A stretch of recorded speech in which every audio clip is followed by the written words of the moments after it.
Good afternoon, everyone, and thanks for joining us on the Neutral Take today as we watch the first leg of the Carabao Cup semifinal between Chelsea at home at Stamford Bridge and the Tottenham Hotspur. This is going to be a 2:45 Eastern Standard Time, or I believe 7:45 GMT. Because we're a little bit late here coming in, let's go ahead and jump right into kind of the starting lineups because they did change a bit from, I guess, what was expected. So Tottenham looks like they are going to run Lloris in the back with Davies, Sanchez, and Tanganga.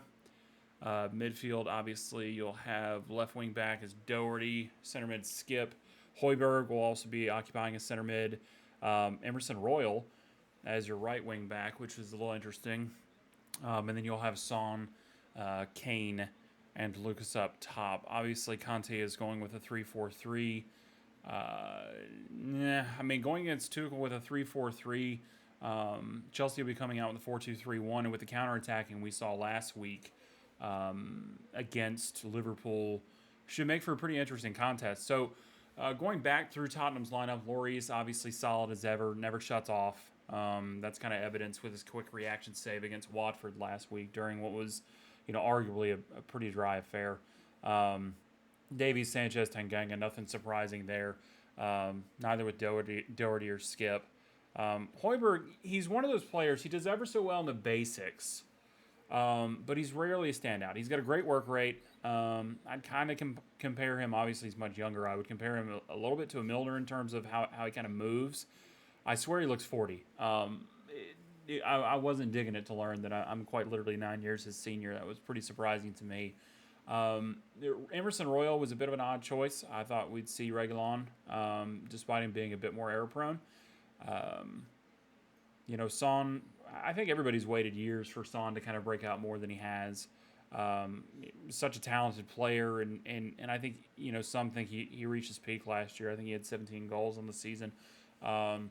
But he's phenomenal. He has so much more in the tank to provide. It just feels like he has that other level that he's got to kick in with. Kane obviously very, very good. He's like that clinical capability. He's not finished as much this year. If he can bring back his sharp killer instinct, then I think obviously Tottenham will do well. Game's kicked off here, so I'll jump into it. I was also surprised to see Lucas out at right wing. I thought Brian Gill, who looks like he's pulled from the game in 1976, kind of surprised to not see him in, but I think more his experience will show. Oh, that was a good clearance there. Chelsea was pretty much on it from the off. So in doing that, let's go over to Chelsea. It looks like they're going to run a 4-2-3-1. Aris Balaga comes in as GK, obviously. Edouard Mendy is away with Senegal for AFCON. I actually left with my boy Sadio Mane the other day, but I don't really know many clubs that could pull a Kepa off the bench. I know he got a lot of shit and a lot of stick for his earlier performances, and I definitely agree that Mendy is the starting option there. But I think Kepa coming in did really, really, really well against Brentford. So I think obviously y'all are in good hands. But again, I don't think, with Liverpool, obviously we've got Kelleher who can come in. He's a lot younger, but really, what else do we have? We have Adrian. So if Allison's not there, again, I feel like Chelsea's just kind of got like a nice little stacked set of GKs. Azpilicueta will be back there. Rudiger, who's phenomenal. Sarr, Alonso. Mason Mount comes back in here. Jorginho, Saul, Ziyech. Lukaku, obviously, he's perfect in the top of that 4-2-3-1. Kai Havertz comes in. Surprising, because I, again, thought basically after that game against Liverpool, I kind of thought that Kovacic, Pulisic, and Werner would be back in. It's not what happened. So Chelsea here with a free kick. Completely lofted. It was a ball to nowhere from Mount. So Mount makes his appearance back in and immediately skies it. Normally when we go live with these, I'll try to actually start probably 30 minutes early. Today I kind of hung out a long time because they took quite a bit to kick out the starting lineups. I was also a little concerned that they might postpone this game since the Liverpool-Arsenal game got postponed and wasn't 100% certain what the status of these two camps were. Chelsea's pressing, Alonso on the outside. That was risky. Very risky ball back to Rudiger. What a player Azpilicueta has been for Chelsea. I mean, just in general. I mean, he's in a time where your legacy players are kind of fading, the amount of time that people spend and dedicate to kind of like one club. And again, I know there's rumors about Azpilicueta going to Barcelona. I think it's a bit late in his career for that. If it happens, it happens. But in a time of the legacy players where you're remembering kind of the Lampards, the Gerrards, and stuff like that, I think he really stands out. I mean, he's just like a tried and true captain, where so many teams are kind of lacking that. All right, so 3 minutes and 21 seconds in. I don't know. I mean, I think Chelsea's got more in the tank in terms of what they're going to do with Conte coming out with a 3-4-3 that Tuchel's actually pretty familiar with. The 4-2-3-1, they both have obviously their defensive lapses, but I'm just looking at a team that went down 2-0 to Liverpool, and within 3 minutes had pretty much brought themselves back in the game. Pressure from Tottenham on Kepa.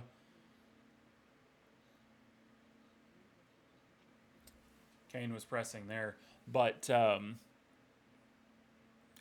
muscled off that ball. This is back to the midfield. Good ball through Hassan. Both teams being very aggressive on the press. Lukaku definitely pushing in there. No, I mean, I think that here's Chelsea on another break. Good ball in. Oh, it's a goal. Is that a goal? I think Havertz has the goal. It might be an own goal. That would be such a shit luck. I mean, really, I thought Lloris may have been there to make the save. Havertz looks like he jacked himself up, though. Hold on. It's just lackadaisical passing from the back. Havertz gets in a good position, takes the shot, and it looks like it gets past Lloris. I don't know if it comes off of him. Alonso with a wonderful ball. No, comes off the defender into the goal. I don't know, because it was going to go in either way, so I'm not sure if they're going to do a Sanchez own goal. Yeah, I think that's going to be a Sanchez own goal. That's a real shame. Anyway, what I was going to say is I think Chelsea have Tottenham's number here. I was going to say that beforehand. I don't know. I kind of felt like Tottenham was going to come out super hard, though, because of that forfeiture in Europa League, which I think is a sham. Havertz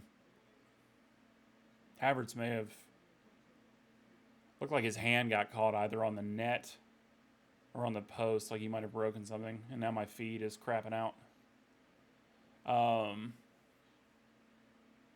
Now, don't get me wrong. I don't think that Tottenham are slouches, and I think that these are both two teams that kind of came out early this season, got smacked around, found their footing, and then have kind of seen their season just kind of roller coaster here. I mean, Chelsea obviously the better of the two, but Tottenham seems to have solidified.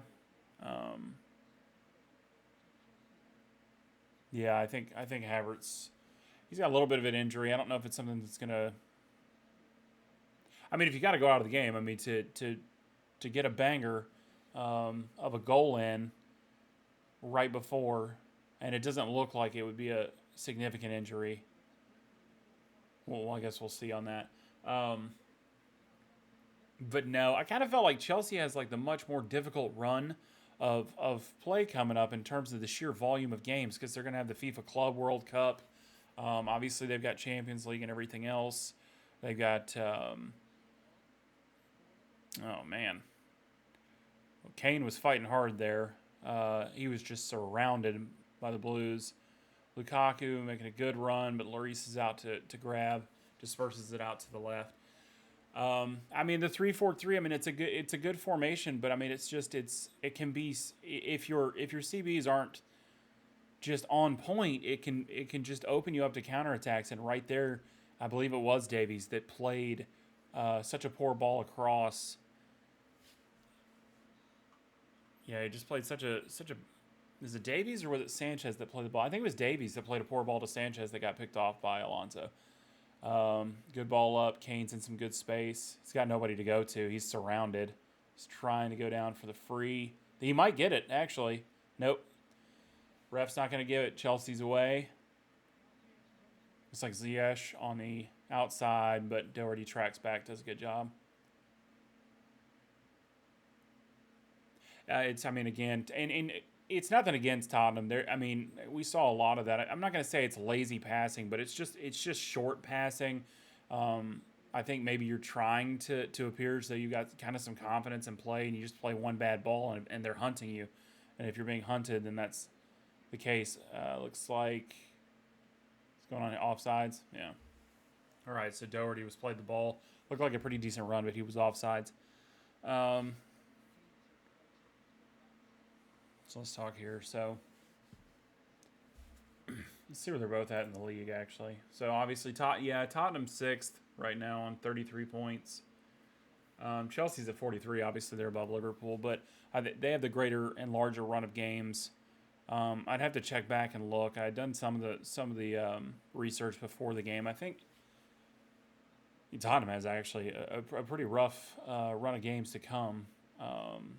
In terms of opposition, whereas Chelsea have more.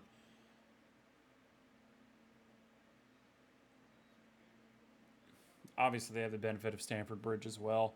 I don't think it'll end this way again. I do believe Tottenham will get on the scoreboard. I think it's gonna be Son though. I don't think Kane's gonna score. He's just been a gear below. I appreciate anybody that's actually watching this first episode. As I kind of get it all figured out. I'm also trying to figure out like where I'm going to position my screen to watch. I don't want to be looking left the entire time.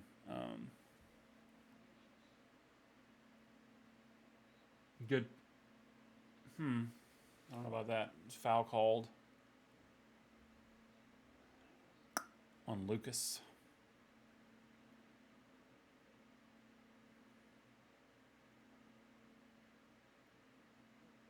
It's a shame too. Let's see. Let's take a quick peek here.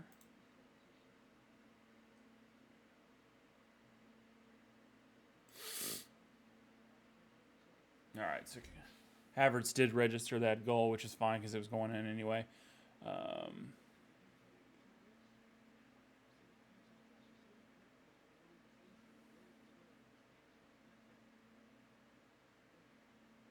Rudiger on the ball, passes it up. Great ball through, searching kind of ball to Havertz. Alonso on the outside.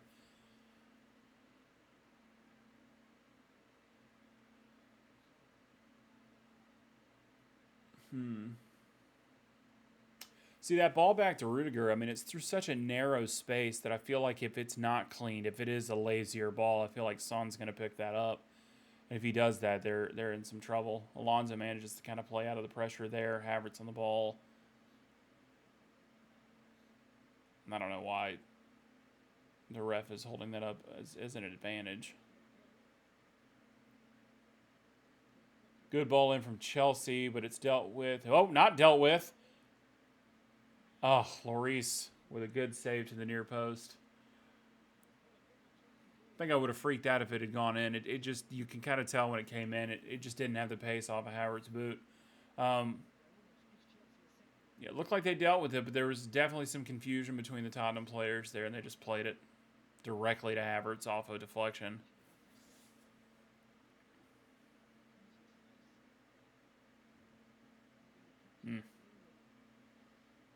I don't know why Havertz would near post there, but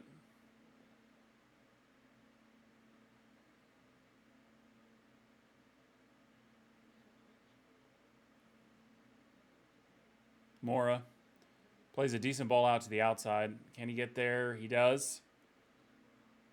Pretty tight. Doesn't really have any backup at the moment. Mora's there to support. Lucas plays a decent ball into Son, who can't really go anywhere with it. Also, a little bit of a lazy ball. I feel like Son should have been stronger there, and he commits the foul. No, that's where your head's just got to be a bit better because again, I think Son. It looks I can't tell if Son's yelling at the ref there or if he's yelling at his teammate, but I mean that was on him. I mean he should have been stronger there.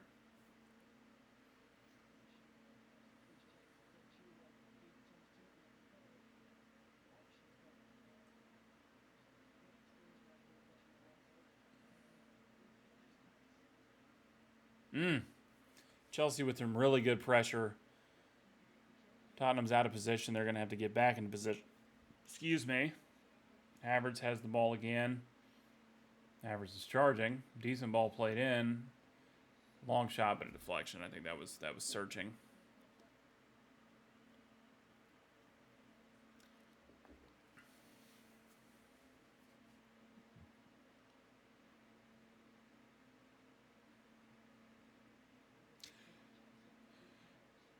So while they're obviously playing around here, I mean, clearly it appears to me as though um, Chelsea are definitely coming into this a little bit more organized with a better game plan. Tottenham's got to figure it out real quick. Being a Liverpool fan, though, I get very uncomfortable seeing attacking players kind of standing around, especially in a 3-4-3, because you kind of expect there to be yeah, the three are kind of left isolated to be that outlet, but you kind of expect some defensive attributes. Now, it does look like Lucas, who has some incredible work rate, it does look like he's coming back to defend, but I'm not seeing Son or Kane kind of move back to kind of cover. But no, I'm a little interested. Obviously, I was looking at some of the news of the day. Um, always so hard during this period of time to know what's BS and what's not. I will say one of the most interesting news articles, not because of his past, but because I think of where he could potentially go and what that could do for them, is Coutinho potentially on a loan deal, maybe perhaps throughout the season to Aston Villa, which I think would. I mean, that's. Oof. Again, Chelsea are making things happen. They're getting the ball into good areas. Right there, Mount receives it at the top. I mean, that's definitely well within his reach. Tanganga came in, I guess, and got the block there.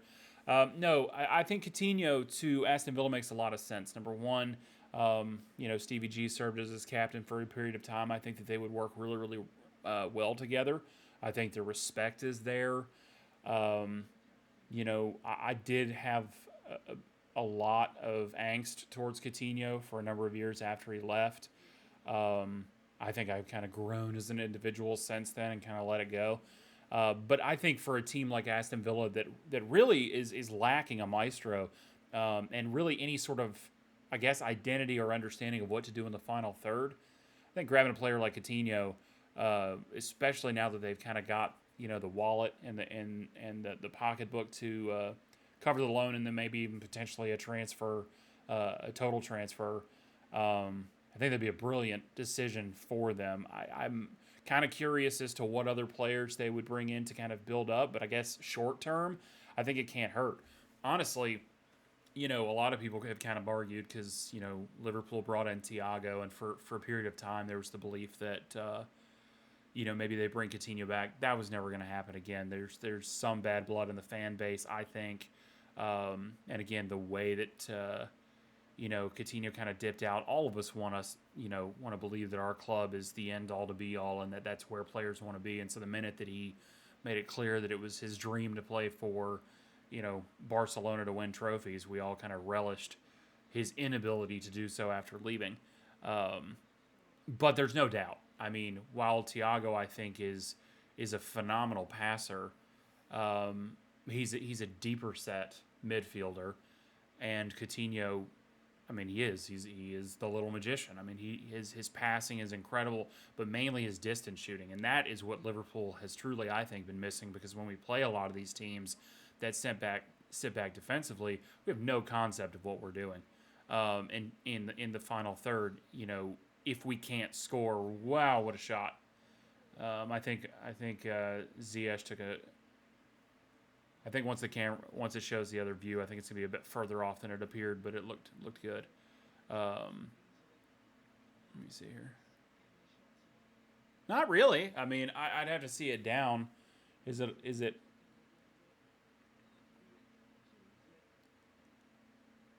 No. I mean, yes. Obviously, it's off, but I mean, it's not a bad take.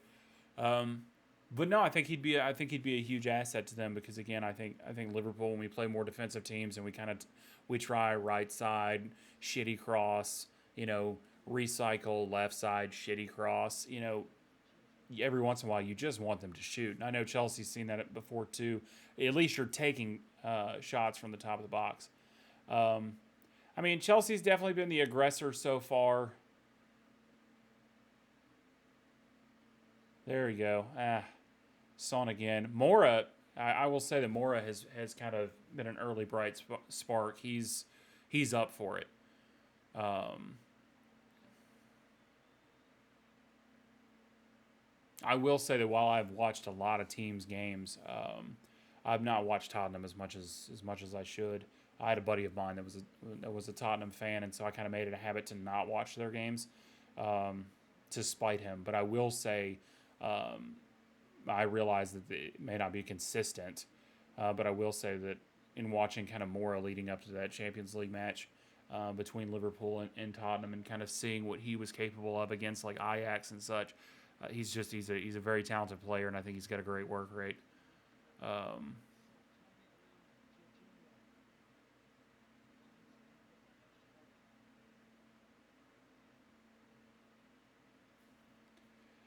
yeah, I mean, you're just not really seeing as much pressure, and I understand that Chelsea, and that's how Chelsea was able to kind of get out of that. You know, Liverpool were kind of chasing them down, running against them.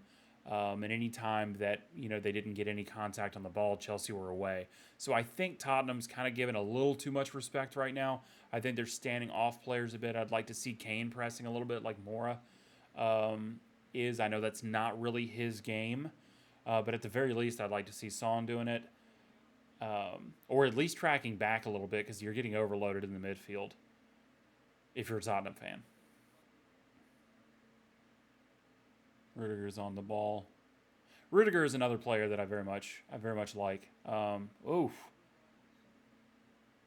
All right, great job mopping up by Tottenham there with a good ball through. Kane does track back then. No call for handball. Great ball out to the left-hand side. Doherty controls.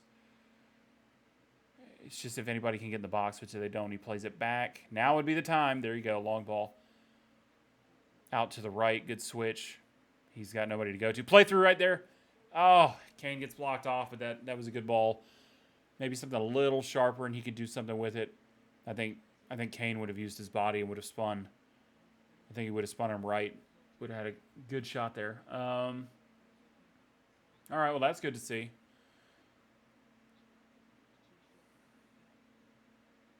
20 minutes in. I mean, it's a two leg, so I mean what an odd comp too. I mean, especially for teams to, and I'm sure once you get to the semis and once you get to the finals, there's that concern. Obviously, as a Liverpool fan, not saying that they all are, um, but as a Liverpool fan, I mean, we have not given a shit about the Carabao Cup for so long. We've just thrown teams in there, but I think this season, especially based on our run of past performances, I think we're a little more concerned about trying to find silverware when we can. So it's just interesting how that kind of changes. When you've got Champions League, when you're at the top of the league, um, you can just kind of poo poo on the FA Cup, and even, which is bigger obviously, but then you can also poo poo on the Carabao Cup. Um, but I don't know. I don't think if we're able to, when we do play Arsenal, I don't think we're going to be fielding the super young lads again. Ooh, it looked like a handball. It is, and Tottenham will take the ball. A little bit of some argument going on between Saul and Hoiberg.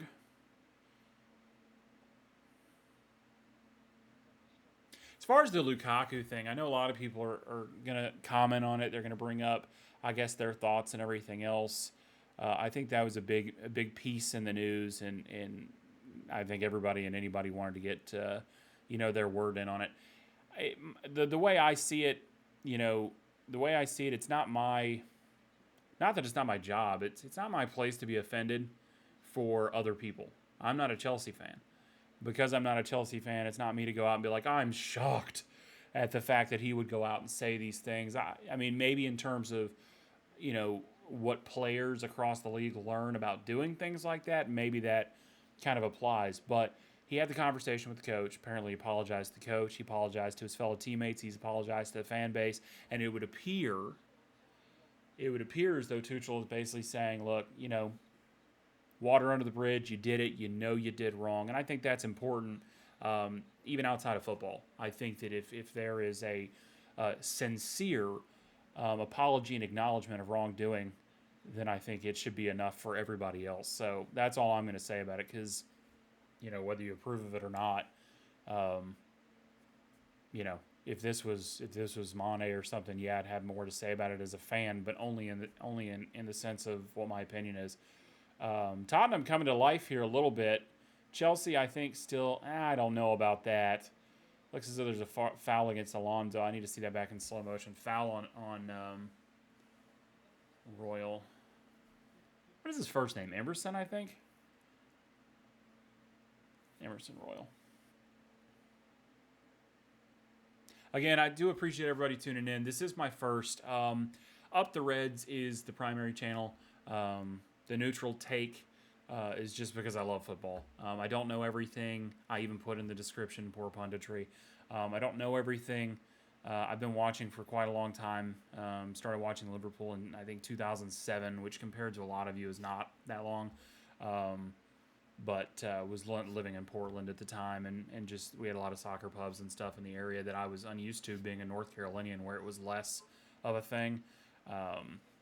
So anyway, but started watching in 2007, and really would love to get into doing this more. It's just a fun outlet, I think, and would love to just learn a lot more about the game, not just this league, but other European leagues. I've been watching the EPL for a very long time.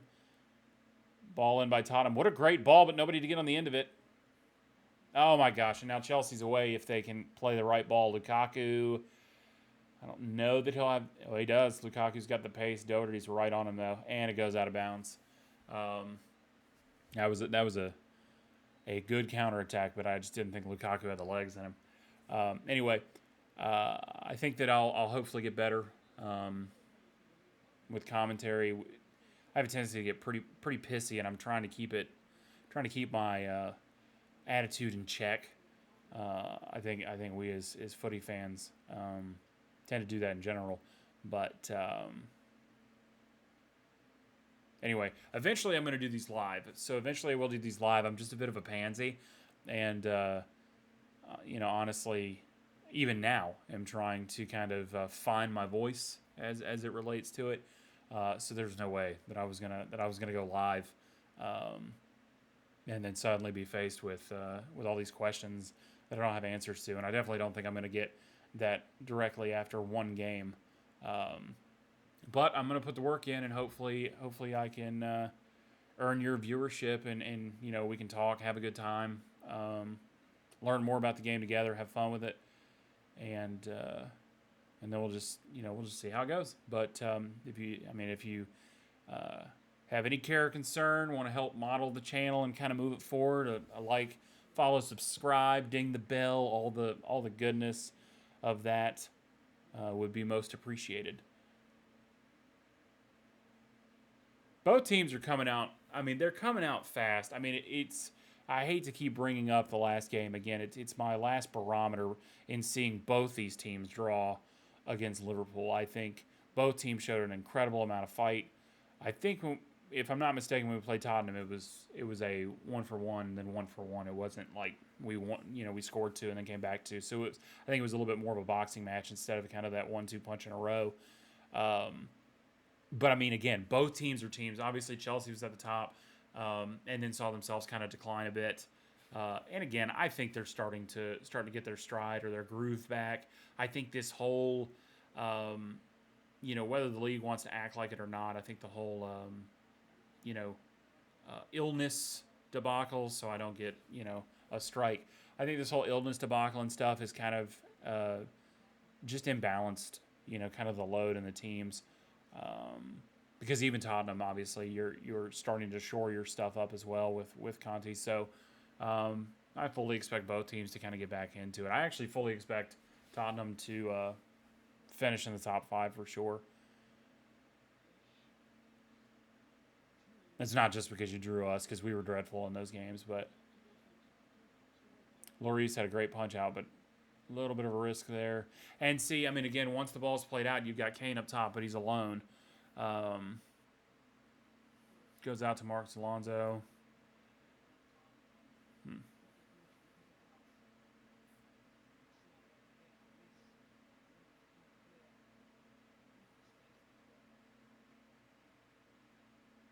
I love Lloris. I really do. I wonder if he's going to be the type of player that's just doing it, well into his 40s. Again, positionally, I know the goalkeepers of those that can play longer, will, but he's just, his reflexes are just something else. He's a very, very, very good player. Haven't really seen anything at Kepa today. He hadn't really had to do anything, so I can't comment on him. I will tell you it's been a trip watching Mendy. He's, in all honesty, I mean, I love our keeper, Alisson. He can do some amazing things. He can also do some really stupid shit on occasion, as they all can. But, you're looking at Ederson, you're looking at, Alisson. I don't know. I mean, again, based on a lot of the things I've seen, I'd really put Mendy in contention for being top of the league at the moment. Chelsea with some really fluid play at the moment. They've got some opportunities. They're taking the ball back out, though. Good ball in. Can't seem to get the back post flick, and I think that's going to go... I thought that was going to go out for a Tottenham throw-in.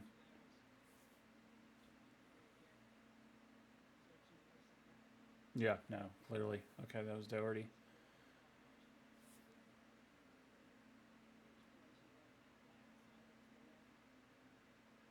I'm going to be honest, man. I know a lot of people love these Chelsea kits. I think they look like crap. I mean, it is confusing. I mean, it is super confusing to me. I mean, the font type, I don't know if any of y'all have seen that skit where they're talking about Papyrus, the Avatar font. Watch it if you get a chance, but I don't know who the hell chose this damn font. This font's bothering me, and then this kind of imprinted stuff. And don't get me wrong, I thought Liverpool's kits this year looked like shit when I first saw them, and then I actually, my wife bought me one, which I had not planned on buying them. And trust me, I've purchased our ugliest kit as of the past probably 8-9 years, and that was Tangerine Dream, and I have the shoes to prove it. I'll wear it on the Up the Reds channel at some point. Excuse me, the LaCroix has me burping. Anyway, and I got that kit and was like, holy shit, I actually think I really love this one. I think it's one of my favorite kits in the past few years. This Chelsea kit, and maybe it looks better in person, but it is just, it's something else. Whoever designed it just went, look, I mean, they went into Photoshop and said, I'm just going to grab like a brush, a pen, like a appended brush set and just boom, boom, boom. I like the stripe. The yellow stripe's pretty dope.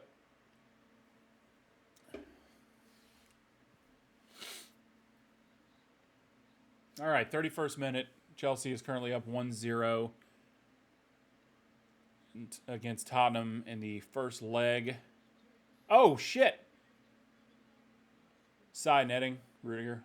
Man, Rudiger just bodied into the box. I think it would have been probably called a foul anyway. Let me see. Well, no, not really. I mean, it was just shoulder to shoulder. So I think if he had actually managed to put that on frame, I think it would have been good. Yeah, just deflect it off. So it should go for a corner.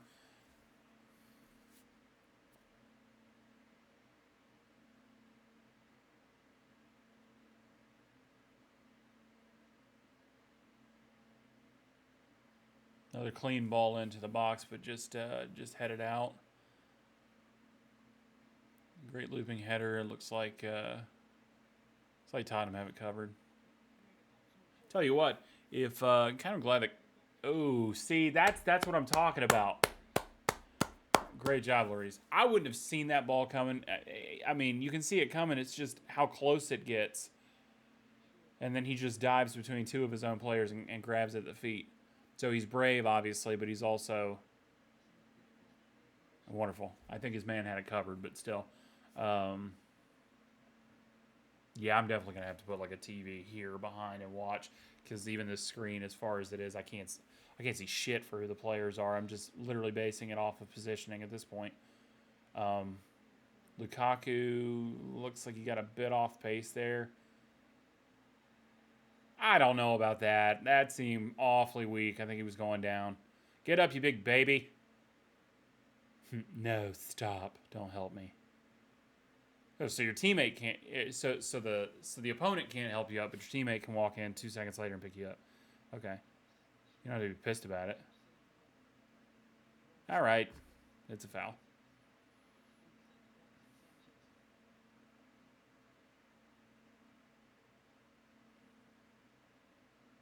All right.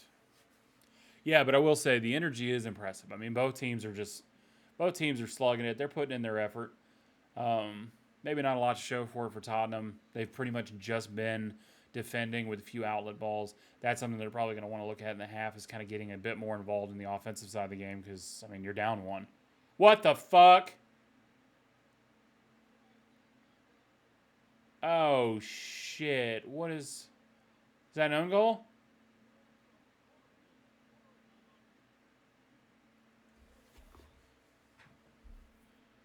Okay. Well, yeah, they're definitely going to have to go offensive now because they're down 2-0. Yeah, this definitely appears to be an own goal based on his attitude. He seems pissed. Hold on. Great ball in. Oh my God, yes. It's a fucking own goal. He heads it into his own teammate's shoulder and it goes right past Lloris. What a bunch of shit luck. Ugh. Wow.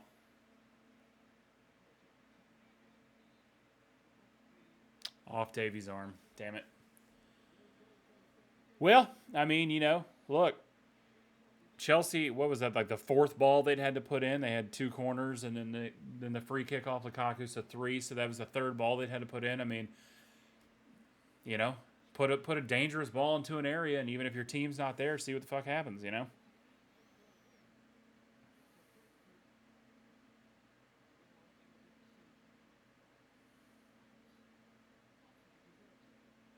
Well, my score prediction's completely blown to shit. I actually left it downstairs with my wife just to see if I was going to be accurate. I had before I saw the lineup change, I had it as a 2-1 for Tottenham. Right now, it's obviously 2-0, so it's weighed against it.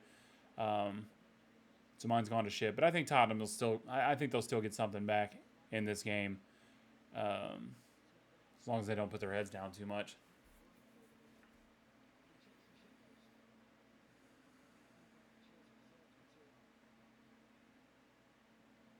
Yeah, I mean, Moore is tracking back. Son kind of moving back. Kane's trying to stay up as the outlet.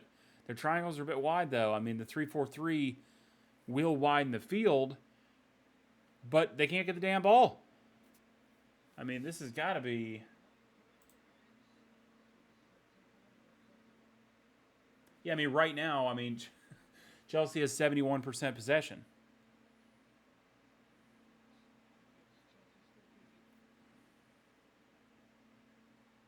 And this is really in a game where I thought it was nuts that Pulisic wasn't in, and that Kovacic wasn't in after the game they had against Liverpool.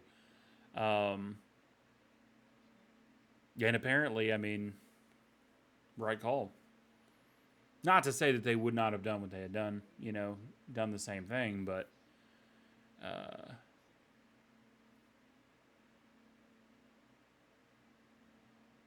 hmm,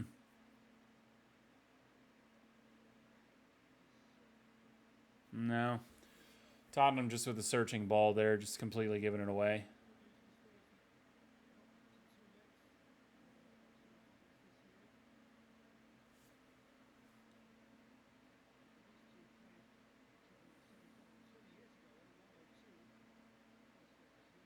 I mean, I understand the idea of keeping their formation, keeping their shape, and everything else, but yeah, there you go, Son. and keeping it. But I mean, you just can't stand there. There you go. You finally overload with some press. Morris got the ball. I don't know that he's got anybody to go to. There he goes. He gets an outlet ball.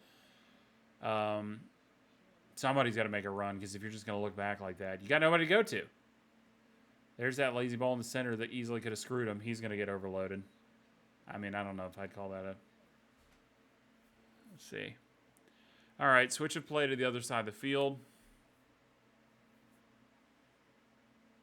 Maybe I should have a second camera and just... Mora's on the ball.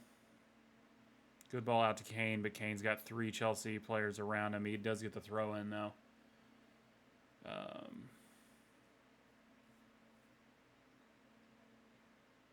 Kane with the quick throw in. It's back to Lloris. Lloris. Hugo.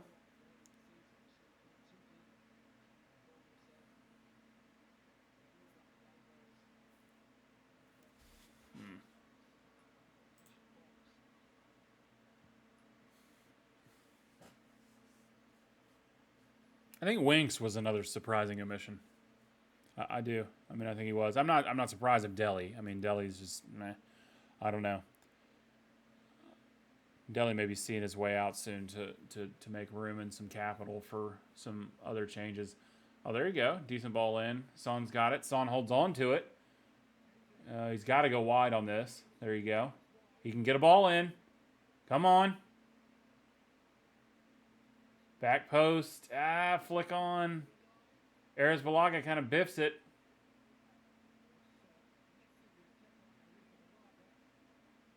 Is it off Moore's arm? I think it's off his arm. I'm going to go out of bounds. Let's see. Yeah, I mean, I feel like he's just got to be better with that ball in right there. I mean, they were where they needed to be. A nice flick back in would have been good there. Yeah, it did come off Moore's arm, so it'll be out for a goal kick. Kevin's got to hang on to that, though. I don't know what the fuck he's doing.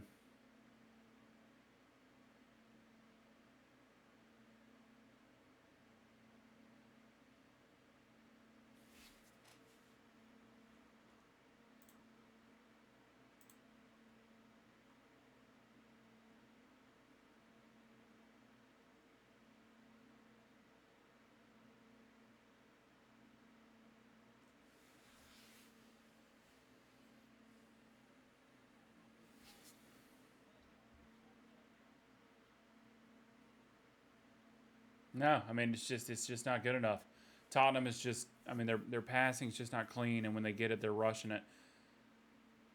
Good ball in, and again, you're chipping it to nobody. And now with the dangerous tackle, he's out of the game. Great ball across by Chelsea.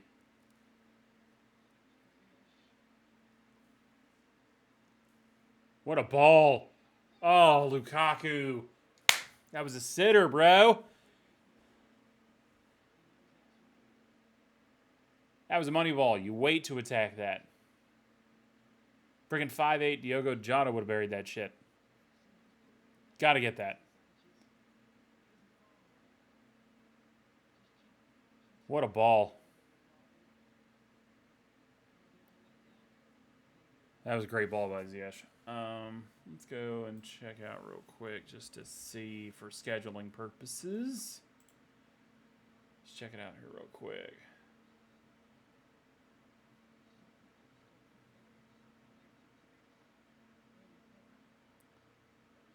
Yeah, so it looks like we might be doing some additional scheduling. Oh, looks like Timo might be warming up. Oh, looks like Havertz is having an issue. I don't know if it's related to the hand thing from earlier. I doubt it. Holding his ear or his head.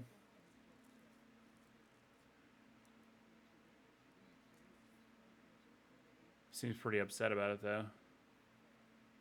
I think they're going to pull him just to be safe. Obviously, it'd be nice if he can maybe make it to the half.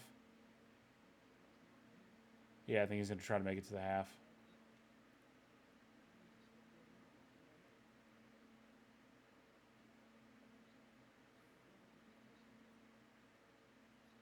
Let's see here. Anyway, we're going to definitely try to get some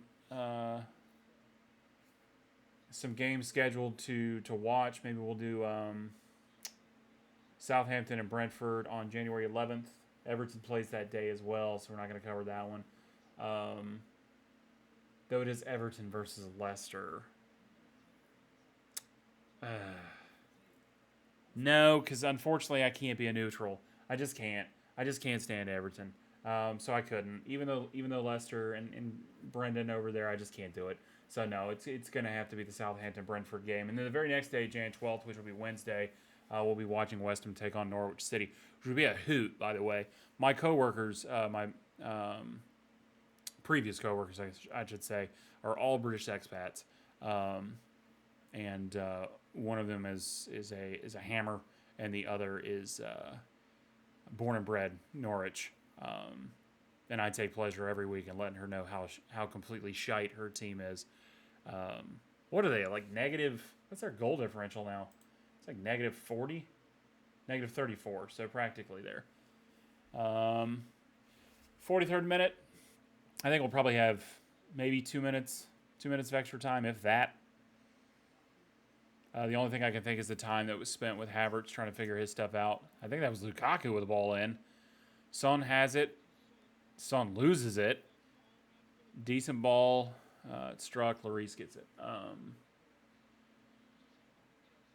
Yes, I mean, again, I was talking up Son at the beginning, and his spatial awareness and his kind of tactical awareness this game has been complete dog shit so far. I don't think physically he's been fighting for the balls. He has at least tracked back, but when he gets the ball, he's not holding it. I think Chelsea's finding it way too easy to just kind of be inventive here. Ball in, and it goes to no one. But it was decent. A few yards less.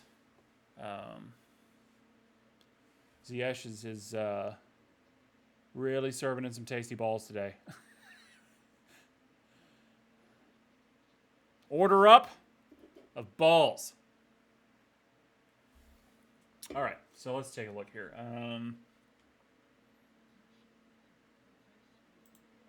I don't even know when we play next. I'll have to check it out, but yeah. So Ben Davies. Yeah, okay. So they put it off of Ben Davies. Well, that's just shit luck for Tottenham on that second goal. Obviously, you'd much prefer a 1-0 going into the half rather than a 2-0, especially with Chelsea. Now, again, they've been shaky as shit recently defensively. And again, I don't think Kepa really made everybody feel too comfortable with Mora, knocking the ball out of his hands there. I mean, Mora's not a huge dude. I still think Tottenham will get their chances. They'll just have to be clinical as shit when they get it. Looks like Timo and Kovacic are sitting there with Tomas as he talks them through it.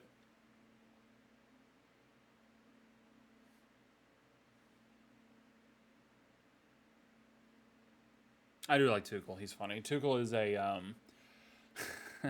Tuchel is the quintessential. He's got that, oh, we shall see kind of German accent where it's just, I don't know, it feels a little, pre-war, if you know what I'm saying. Whereas, Klopp's got that more robust kind of type of laugh. But Klopp can also be fairly snippy. I watch a lot of his interviews, and Tuchel's can be the same. They both can be pretty snippy when they need to be. And I don't know that that's intentional, though. I think it's like a German thing, where they ask a question back to you, and it just, for whatever reason, it seems to offend. So that's halftime. So we're going in, end of 45. Didn't look like there was any extra time. So the end of 45 minutes. Yeah, I mean, obviously, I think the stats speak for themselves on this one so far. Let's just take a look. I think Tottenham might have grabbed back a few percentage points as it relates to possession. No, they grabbed one back. So there we go. I was good. So 70% possession with Chelsea right now. 10 shots, 2 on target. So, we'll see there. 0 shots and 0 shots, 0 on target. Tottenham. That's a problem. 91% passing accuracy by Chelsea. I mean, it's been impressive. I don't know if it's been impressive so much just in Chelsea's standalone performance, or if Tottenham has just made it that easy for them. I'm gonna say that I think it's that Tottenham's made it that easy for them. Not that Chelsea doesn't have the skill, but again, Tottenham is not pressing the way that they should. Occasionally, you'll have Mora, you'll have Doherty. There, I think have been your most active players. Not much to say for Lloris. I mean, he had that, he dropped low for that one good save, which might have fallen to the feet of Lukaku. Nothing, nothing super impressive there. Foul wise, seven on Chelsea, 5 to Tottenham, and then corners, obviously, 3 corner opportunities. 3 corner opportunities, and then one that, and then an actual foul opportunity led to a free kick that ended in the own goal, and then 1 corner opportunity for Tottenham. So again, very lethargic from Tottenham, very lethargic.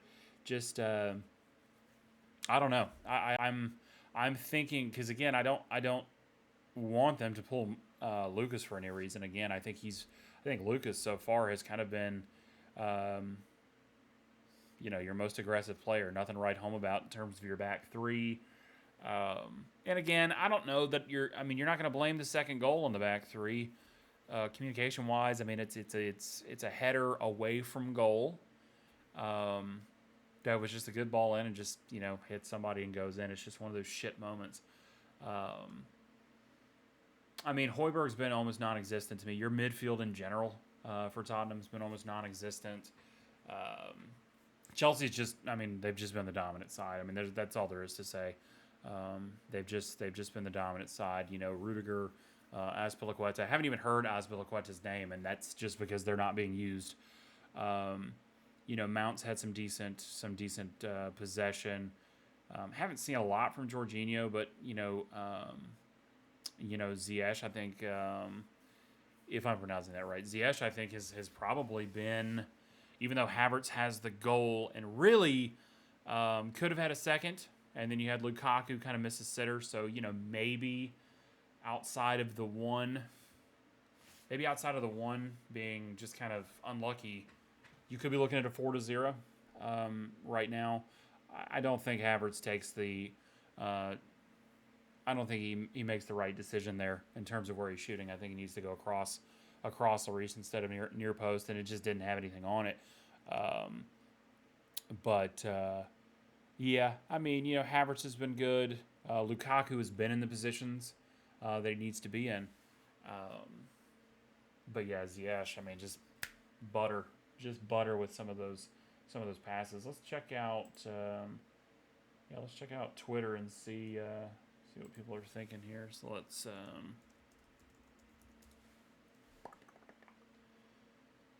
we'll see.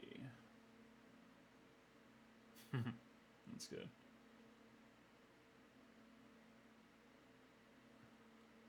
See, Bleacher Report. They got Tottenham fans chanting, "He's Inter Milan, he's Inter Milan." Romelu Lukaku, he's Inter Milan. Shut up. Jeez, just it's the clickbaiting. It's the clickbaiting. Like, let's just piss everybody off. Just piss everybody off about some shit that's Yes, he brought it outside of the club, but again, keep it where it's at. I mean, it's the same with like the Man U stuff. The Man U stuff was a little bit different. The info that was either being leaked or the information coming out from some of the players and the disgruntlement and everything. That's different. I mean, that's a club in shambles right now, trying to figure itself out. You got a lot of people pissed, a lot of people frustrated. And they're going to go and voice their shit. Now, for me to step in and be like, "Oh, Ronaldo's a bitch," or he shouldn't say this, or he shouldn't do this, whether that's my opinion or not, it's not really helpful. I mean, it's not my team. It's not to say that you can't talk about those things. Fuck it. Everybody's going to talk about what they want to talk about. It's just not the way that I would do it, because again, I'm not going to get offended based on Chelsea and their team. Timo is out there warming up. Trotting. He's trotting like a pony. Interesting little gait. That's a player that needs to really step it up. I mean, again, it's I mean, you're in second place. You're getting, you got Pulisic back. Mount is just incredible. You got Hudson Odoi. I mean, you got Timo. I don't know. I'm trying to think of a team with just a better core collective of youngsters. I mean, I think um, hard to say. I mean, Liverpool's got some talented youngsters, but they're not seeing this type of play time. Um, but just kind of like a team that's really just geared for the future. You know what I mean? Like and look, I'm never gonna I'm never going to say that, at least not at this point in the season, when everybody says, "Oh, I think Chelsea and Liverpool's title hopes are dashed," and blah blah blah, and people just go, "Oh, it's bullshit. It's over." That's a stupid fucking statement. I mean, honestly, what are we watching for then? Like, if that's your opinion, then just aside from just drooling at a screen, you're done for the season. If you're just going to give up on your group because they're, what is it? It's 11 points, I think. Tonight, yeah, it's 11 points. We have a game in hand, Liverpool. So obviously you bring it down to 8 points. Um, people want to act like it's done and dusted again. I mean, Man City did not start off super strong this season. Obviously, they're a super impressive team. Um, they're fucking good. I mean, it's all you can say. They're super good. For somebody like me though, and here's the fun controversial statement. They're vanilla as fuck for me. And I know that sounds terrible, but I look at Chelsea and I see a young team that's developing that if Liverpool, if your top, teams are not being careful, if you're Liverpool's, and I'm not even gonna, I mean, good on you, West Ham, because again, I think you've had an incredible run in the past 2 seasons. But if you're Man United's, if you're Tottenham's, you know, Arsenal's, if they're all sleeping, like Chelsea has it within them, with another couple pieces to bring in a team that not only, um, is capable in the now, but for the distant future, based on their ages. I mean, you may have a team that's good for 6, 7 seasons that, if they really get their shit going, could really dominate. And that's, again, if Liverpool fails to invest where they should. I don't feel like just blind investment is absolutely necessary. I see people throwing all sorts of stupid shit out for Liverpool. We need to bring these players in, or this player in, and this player in. You go, what are you talking about? Like, if you need to bring in anything right now, at Liverpool, it's not getting pissed because Mane's had a season and a half in terms of being off. It's not about, sure, if you need a left mid to cover, bring him in. Bring somebody in. But, Liverpool just needs to look at its midfield. I mean, that's really what it needs to look at. I mean, you've got Thiago, who I think is fantastic, but we haven't been able to see him get into a run. Looks like Ndombele is actually out there prepping up too for Tottenham. But, we haven't gotten to see enough run of play with Thiago. You can look at the stats and you can see that we're not, we're undefeated with Thiago on the actual pitch. At least that may have been correct before the last time. And Thiago is a good player, but I haven't seen him enough consistently because of his being injury prone. And we knew that, when we got him. I mean, he was a pickup, not super cheap, but relatively so. You look at the midfield, you kind of think, and I tend to agree with some of the other, some of the fan channels, for Liverpool that have kind of been talking on this subject. I agree, Bellingham. Jude Bellingham would be a wonderful addition, not just because it's likely that he would like to see a move back to the Premier League, but because he's learning a lot in a league that is extremely competitive. He has insane potential, and I think that he fits our system and would fit our system. There's also what is it? I don't know his first name. Is it Grafenbeck? I always feel like I'm gonna mispronounce the shit out of people's names and sound like a dumbass. Yeah, Berg. That's what it is. Ryan Grafenberg. He is. He's with Ajax. I mean, he's a wonderful midfielder. If you brought both Bellingham and he in, which I don't think we'll do, because again we've got our young talent kind of in the midfield, and I think it's Raffenberg. I don't Gravenberch. if you want the Americanized accent, is Ryan Gravenberch. There you go. But I'm gonna call him Raffenberg. But if you and that's just respect to Genie Wijnaldum. I'm gonna do what I can to say it the right way, and also Big Verge. But no, I mean I think him coming into the team would be awesome. He's kind of, I don't know if he would be redundant though, because he also kind of is like a more defensive in his play. So I don't know if he would end up kind of serving as kind of backup to if he would serve a backup to Fabinho.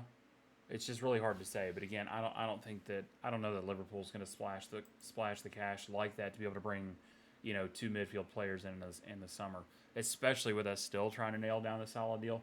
I think we might get one, and if we only get one, I think Bellingham is the call, and would agree with a lot of the other kind of fan channels on that.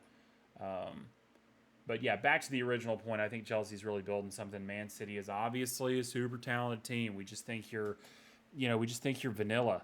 I mean, it takes me back to the friggin' 90s, dude, when you had which I was not a super fan of. My sister was, and so I'm familiar. But it's like the Backstreet Boys, and then you had NSYNC, right? And the Backstreet Boys, I think, musically, were better. But then NSYNC had Justin Timberlake, who you knew was a main man that eventually was going to go solo. Okay, you knew that. When he started dating Britney Spears, you were like, oh shit, this is like a power couple. Okay? Now, obviously, they did their thing. They went their way. For me, you got Man U. They're like the NSYNC. Maybe the Backstreet Boys. I'm not sure who takes that mantle. And then Liverpool's the Backstreet Boys, right? And you got your other groups. I think even the UK had a couple of those all boy band groups. Whatever, that can be Tottenham and Chelsea for all I care. But Man City's 98 degrees all day. They're Nick Lachey and Jessica Simpson, where you're just like, he's winning some honors and shit, and he is somewhat talented at singing, but he just doesn't really do it for me. He's just a real plain Jane dude. That's what I feel about Man City. Sorry, take it to the bank. Tweet it. I don't give a shit. I don't.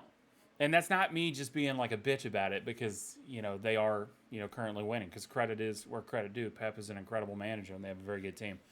So it looks like the second half is about to get underway. Be interested to see if any other changes were made aside from Ndombele and Werner. We'll have to see. Hopefully Conte got in there. I mean, obviously with him making this adjustment, we'll see. But I don't know if it was. I'm gonna assume it's more of a tactical adjustment than there being like an injury of some sort. But they have got to start putting some pressure on, because this is starting to get a little embarrassing in terms of Chelsea's domination of possession.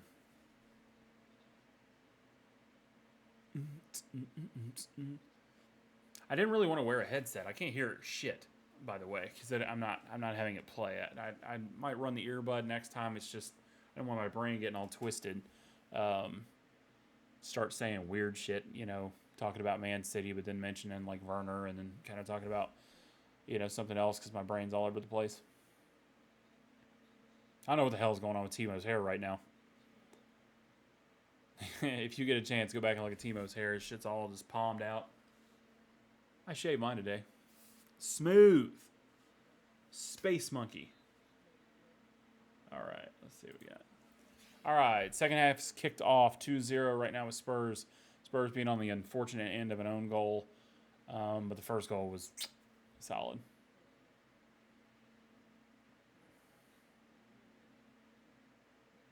All right, there you go. A little bit more of a little body to body by Ndombele. Kind of came out instantly.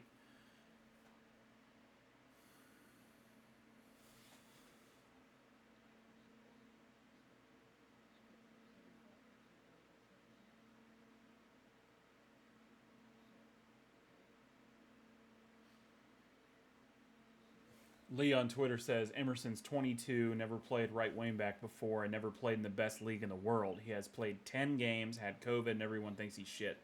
I would love all of us at 22 to learn an entire new position at work in less than 8 weeks whilst recovering from COVID. Fair.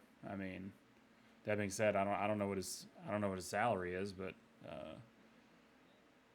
I'm gonna suspect it's a little bit higher than what I'd probably be getting at work.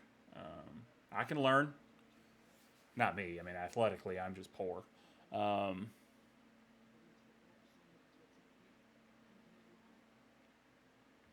hmm. Come on, step up on him. See, it's this shit. I mean, dude, Mora, he's already got the pass out there. Why the mid's not stepping up to press there and Mora's able to then press the defender? I mean, Chelsea's just sitting back on it. Obviously, they're clustering in the mid, kind of overpowering right now. That's good. You can get a ball in. Nope. No, he gets the ball in, but it's to nobody. It's to Azpilicueta. Aspil is... Ooh, he manages to keep it in. Not one Tottenham player trying to press up. There we go. It's a shit ball to the middle. Good ball into Son. He's just going to move a lot. And he plays the ball out. I didn't actually think there was anybody there because of the camera, so good for him. Come on, play it. What a terrible ball. I don't know what the... Was that Højbjerg? To Royal? That was trash. That was a good 15 yards off. Yeah, I gotta move this shit over here. It's a little weird.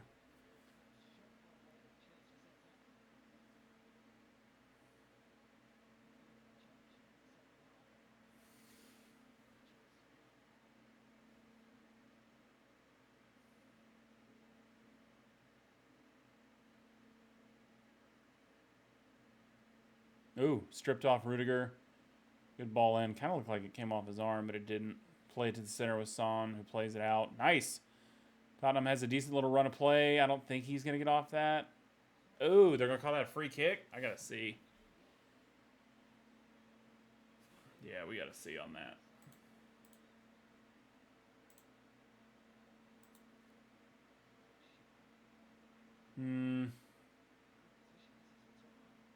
Weak.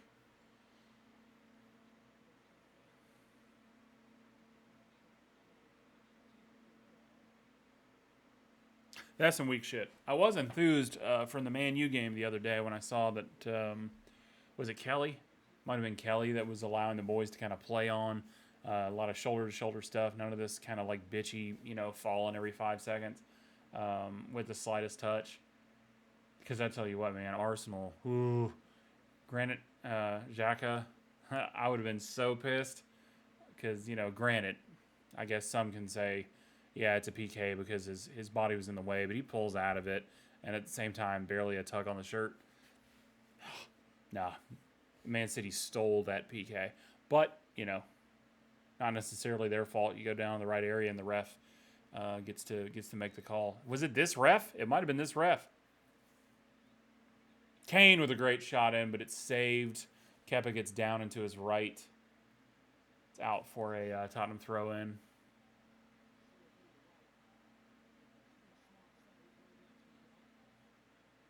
I mean, both of them did well there. Kane did well to get the shot on frame, and Kepa did really, really well to get down for it.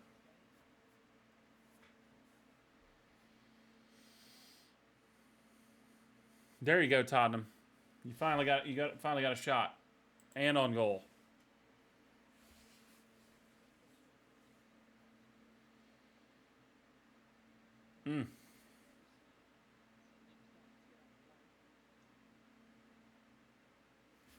Okay, okay.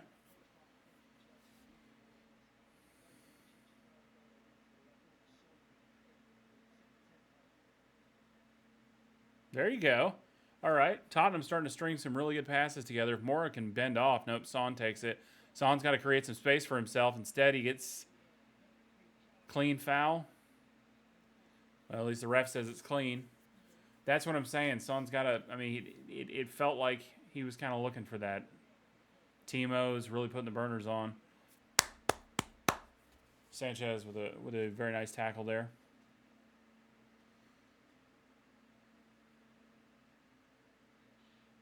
Ziyech with another good ball. Switches play to Marcus Alonso. The only unfortunate thing being that Chelsea did not decide for a redesigned kit at the half. Lukaku with some sort of an odd teacup move. Straight to Lloris. I don't know. He was being held up there, but I kind of feel like Lukaku needs to bring that down. Oh, terrible, terrible ball from Tottenham. Fortunately, fortunately, Chelsea were unable to capitalize on that for Tottenham's sake. It's just wild. I mean, that's what they're putting together some clean opportunities, but Tottenham's play in general from the back is just wild and spastic at this point.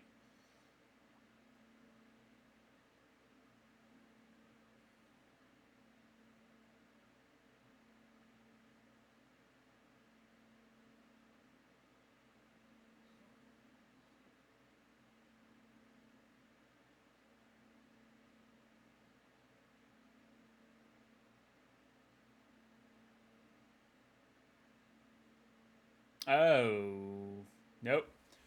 Yeah, ref's telling him to get up. Was it a Rudiger? Can't tell if that's, and Ndombele.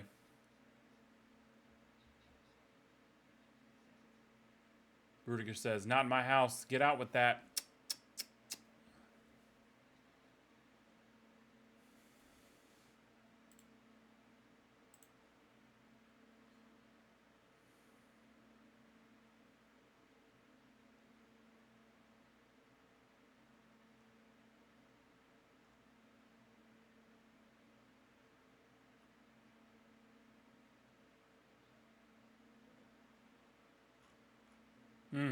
Chelsea with a beautiful ball. Ziyech, and he shanks the shit out of it directly to Lloris.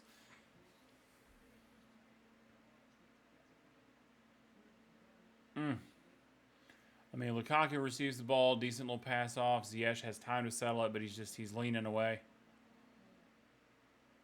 Got to do better with that.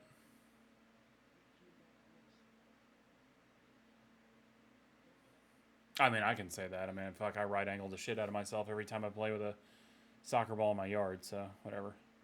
Ugh. Yeah. Ndombele decided that he was going to give the ball to a different city, so he drop kicks it out of the stadium.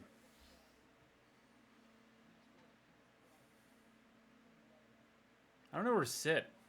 This is weird shit. Where do I put my hands? Where do I put my hands? And remember that when you stand up and you're taking a photo and you have no idea what the fuck to do with your hands? Put it in your pockets, or occasionally you do that whole, like, you know, weird.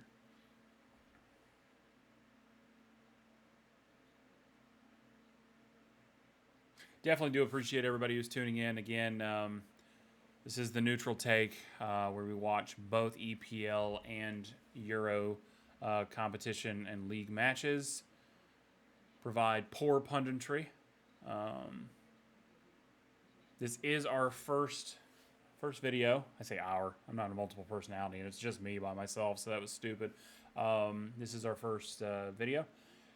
We have a separate channel, Up the Reds, where I cheer on and root for my boys in Liverpool. So if you are a Liverpool fan that's tuning in, please see me over there. And if not, if you enjoy what you see, or at least feel like at some point I'll figure this shit out and maybe have something worth saying, please subscribe and like the video so that I can actually get into doing this. By the way, these virtual backgrounds, look, the greatest form of flattery is imitation. And so I had looked up, and there's a couple fan channels that I've watched for a long period of time, and trust me, I'm well aware of the fact that in terms of footballing knowledge, that they are above me. I started watching in 2007, and before that, American football is all I knew, sporting-wise. And I'm not built to play soccer at all. But you know, it's just footy. I mean, just footy got me so early on in 2007 when I started watching.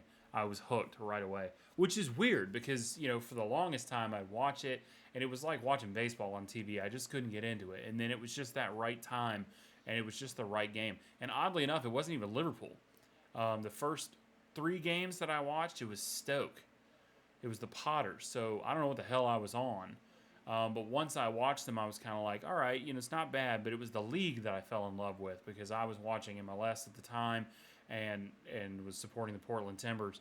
and once I started, once I moved over, I saw Liverpool, and my town is kind of a manufacturing textile town, and so there's some grungy and grittiness to it that just seemed to make sense. And I came obviously after the years of the Miracle at Istanbul, and but I was immediately sucked in once I saw Liverpool. I said this is the team for me, and then just became addicted. I just absolutely became addicted, and realized very quickly that what I was going to learn about footy was probably not going to come from ESPN, and so tried to stretch my mind out.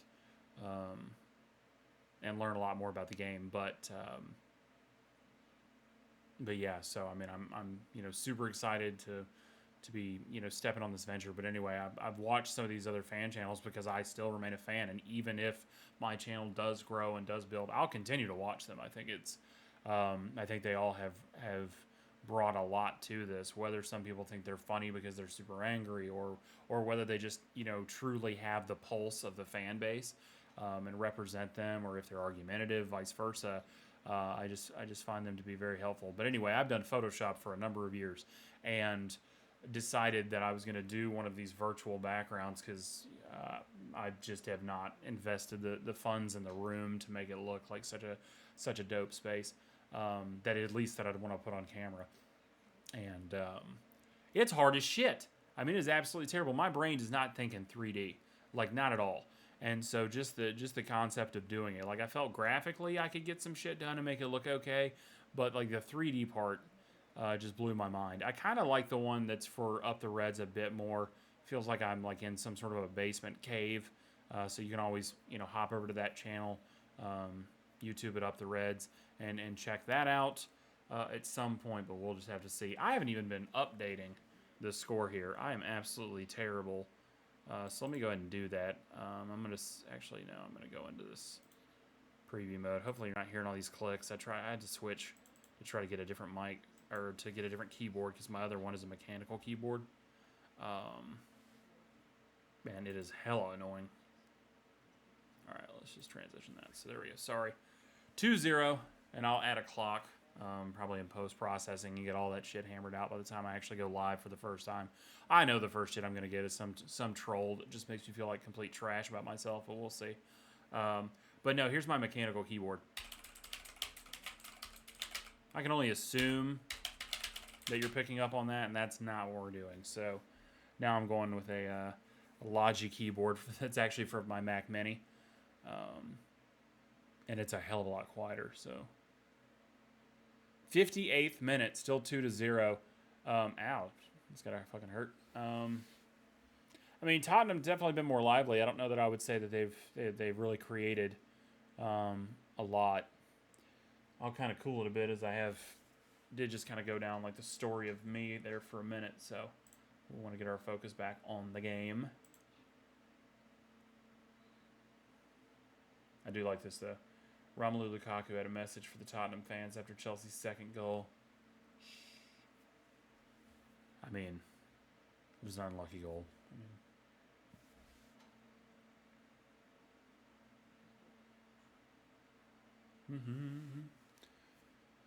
All right, handled.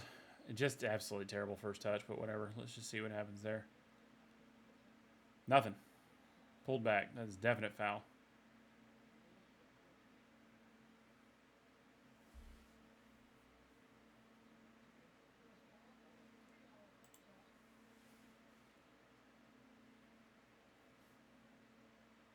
Half an hour left to go in the game. The intensity has definitely dropped a little bit for Chelsea. I don't know that that's because it's. I just don't know that they need the intensity at the moment. And that's probably disrespectful to Tottenham, and Tottenham will probably make me pay for it right here. Some decent passing on the outside. And he immediately gives it away to Chelsea. I mean, yeah, it's just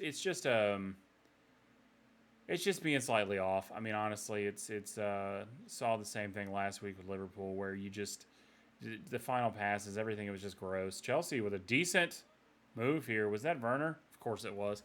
Werner with a cross-body shot. Not sure that Lloris... I can't really tell from the camera how close that actually was, but I'm not sure Lloris had a play on it. Let me see here.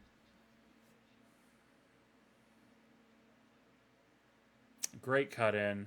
Nobody picks him up, just throws himself to the ground. It actually ends up being quite a bit wide. So Lloris is right not to dive.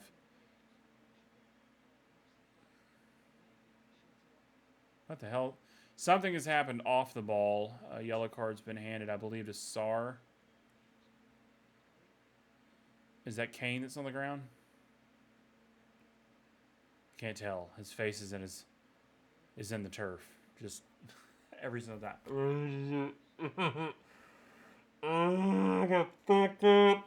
And his face is just in the turf. Let's see. Oh, I mean, it is a fair elbow to the face. Just a yellow card. Just a yellow card.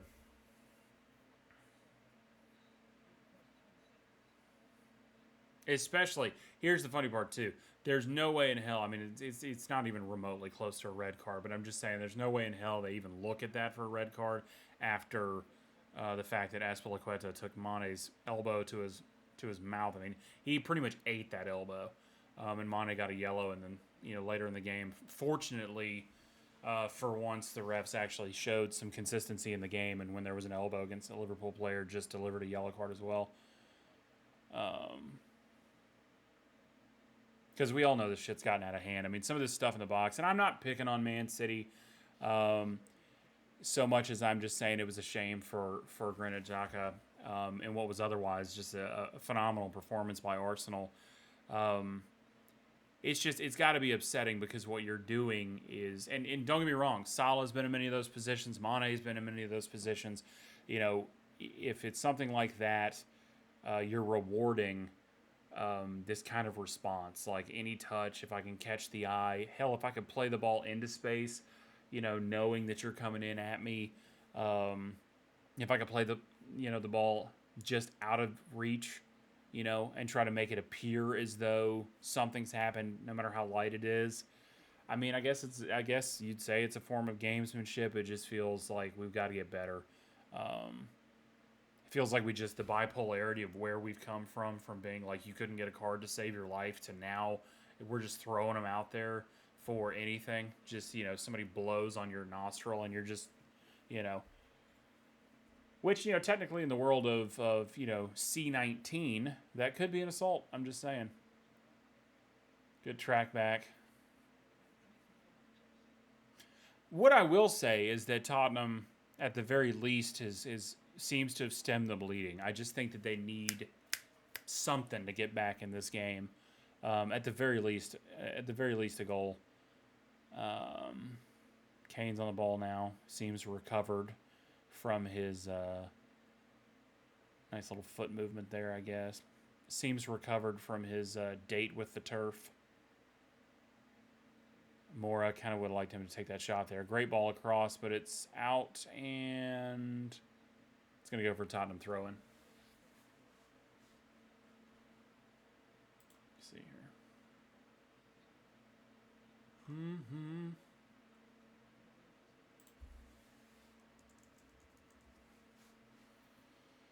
There you go.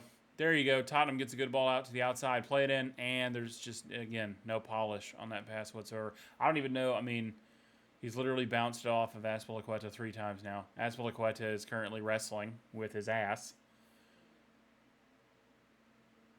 I'm going to have to go back in the game and say that part he was. He was in full wrestler mode.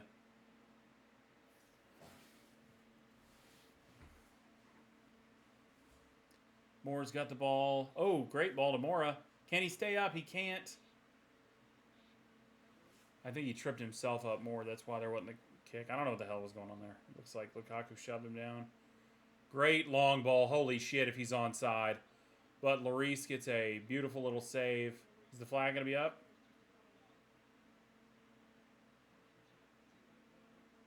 Let's see. Werner. No, Werner's onside. I mean, I don't know what the fuck Tottenham was doing right there. I mean, they were absolutely sleeping, and Werner about cooked them. But Lloris comes out. Werner tries to get cute, and he tries to chip. I mean, I would just bury that shit. I don't know what the hell Werner's even doing. So, yeah, shame on Tottenham for just being completely caught out there. But at the same time, Werner, like, dude, this is just back to basics, bro. Back to basics. Bring it down, bury the shit.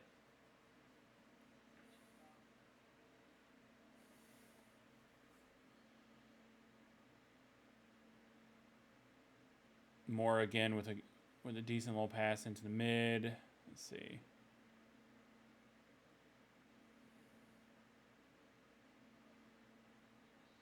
I mean, the chances, Jesus. Looks like Lukaku's kind of away. Can he release? No. Again, ref's been decent this time, I think.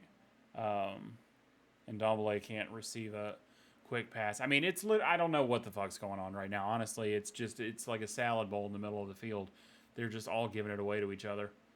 I think this is pretty indicative of where both of these teams are too. I mean, both of them are still trying to refine their footing, and so against each other, it's two knobs bumping. It's just it's just weird at this point in the game, because like I said, Chelsea's already done what they needed to do. The onus is on Tottenham. Let's see here.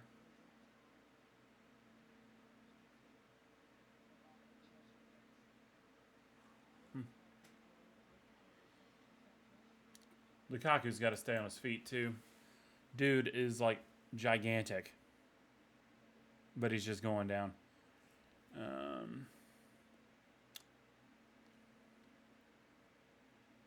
Come on.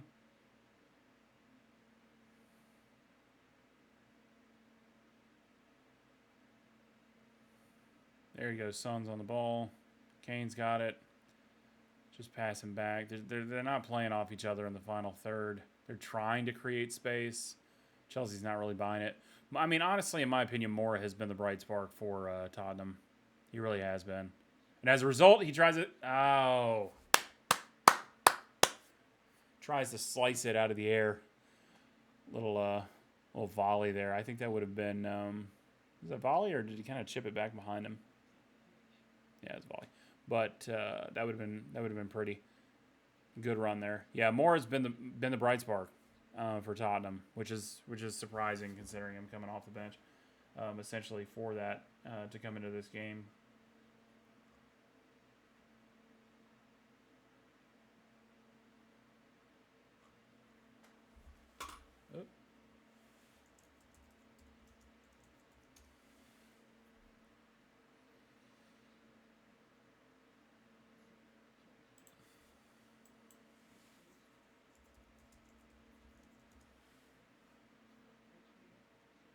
All right, so it looks like the other semifinal, first leg between Liverpool and Arsenal, will be on January 13th at 2:45.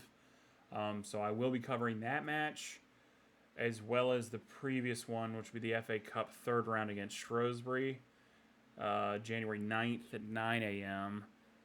I'll be covering both of those, but those will both be on Up the Reds and not on the Neutral Take. TNT!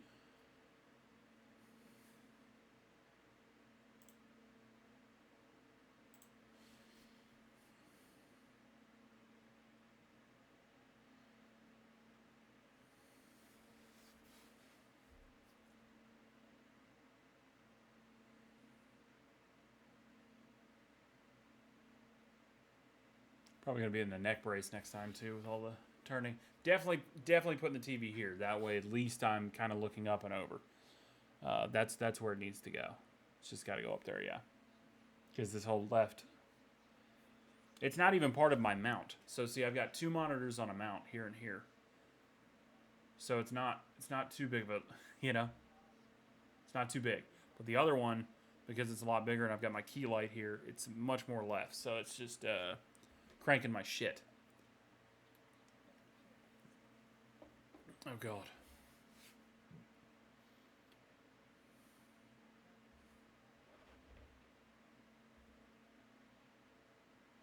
No, they're just not. I mean, they're just not. Tottenham's just not winning their midfield battles. It's just.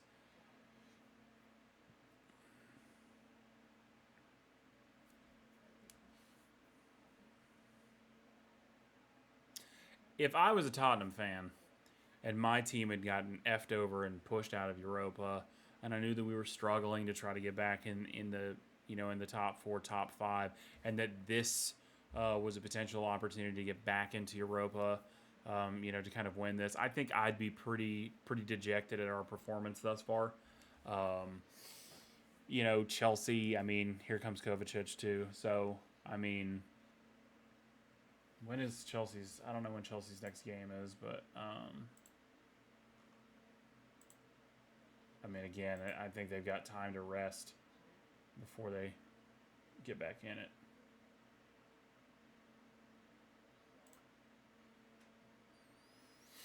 All right.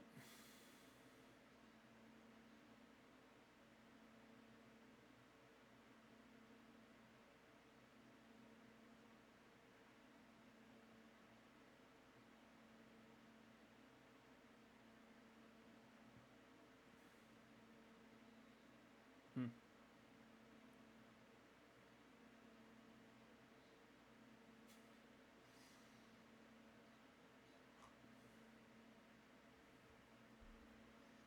All right, so Mount comes out. I mean, again, I mean, aside from putting in what I think would probably be a decent shift, I don't know that he really stood out to me at all. Kovacic comes in. Um,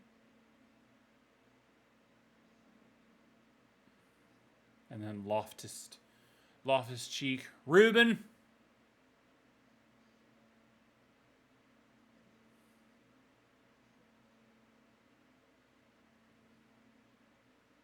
I mean, your kits are just trash, yo.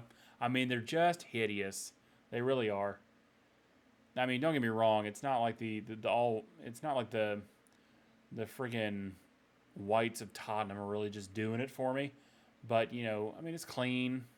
It's got some decent lines in it. It's Nike's Tottenham of the Liverpool version. They both kind of have that weird weave to them.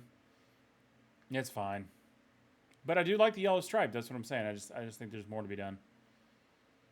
Mora just slammed there, but it's okay. They're going to play the advantage.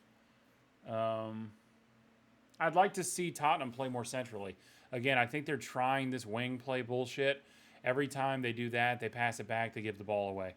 I don't think they're not crisp enough on their crosses, so that's not going to matter. Great ball in from Chelsea. Goes to the first man, can't get past the first man though. Yet again, Chelsea gets control of it. Starting to look a little spastic. Ziyech gets taken down, but I don't think it's going to actually be a free kick. Son keeps it in, but they're going to pull that back as it went out of bounds.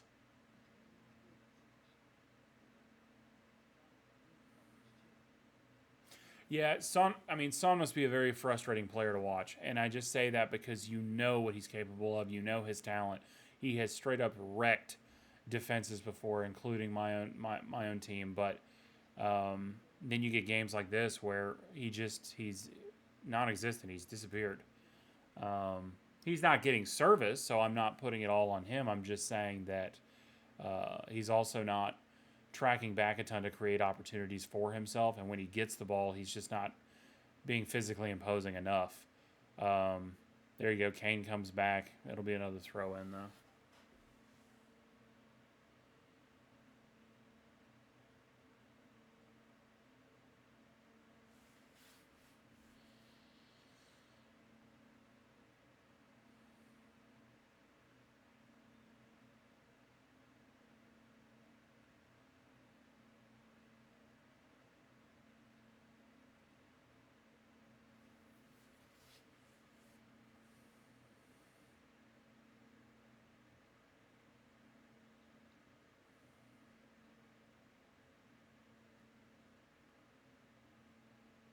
Azpilicueta kicks it out for Tottenham. He was a bit hurried there. Okay amount of pressure, I guess.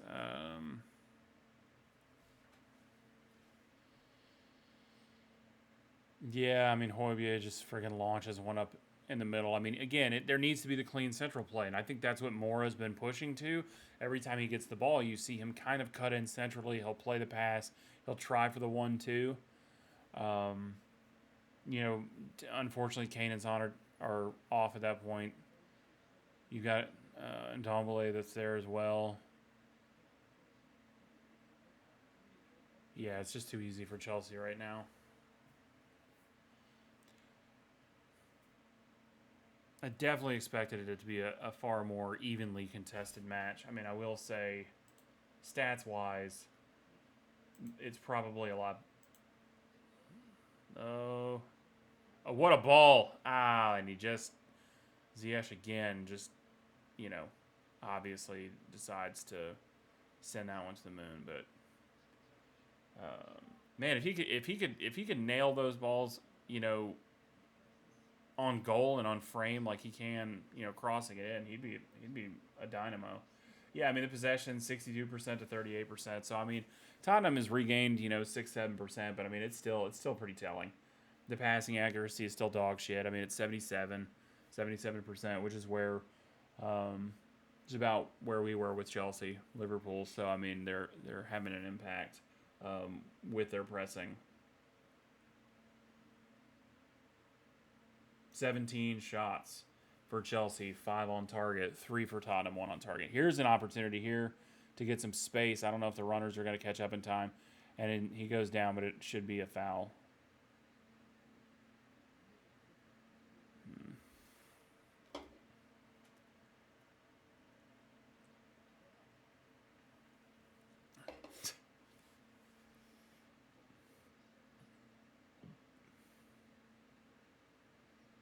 I mean, I don't think Azpilicueta could have claimed that was a dive. I mean, he was literally catching a ride on his shoulder.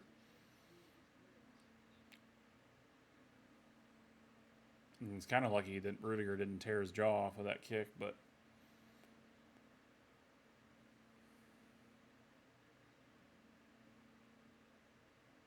hmm.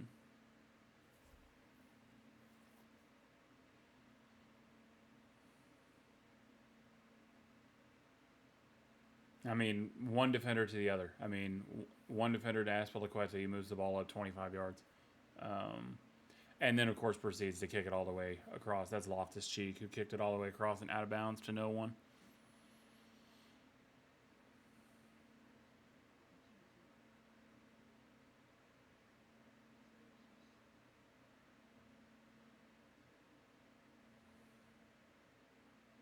And now Chelsea's bringing in Pulisic. So, I mean, I guess my question to Tottenham at the moment, who looks like they're bringing in Brian Gill, and couldn't see the other player at the time, but yeah, I mean, Pulisic's coming in for Ziyech. I mean, I don't know uh, that you can bring in kind of a pacier and more talented player in that position at this exact moment in the game. I mean, if I'm Liverpool and I'm bringing somebody off the bench, I'm bringing in Alex Oxlade-Chamberlain at this point. There's nothing against him. I think Ox works hard, but he's not. I think he's top gear. I think he's at his top gear right now. Mora comes off for Gill. I don't know that I necessarily agree with that. I mean, again, I'm going to be perfectly honest with y'all. I don't know shit about Brian Gill. I saw him play. I can't remember which game it was in. I saw him play in one of the games, and I instantly just thought this dude is trying to bring back some 70s looks. I mean, with his hair and I think he had the mustache at the time. Um, I thought the same about Allison when he was repping the porn stash and had his hair all long and shit. I was like, bro, you got to shave that. So Gil may surprise me, but I thought Moore was your best player, and I did not really think that he was slowing in that moment. All right, so Tottenham has an opportunity here. If they can get a goal back, that would be big, be huge.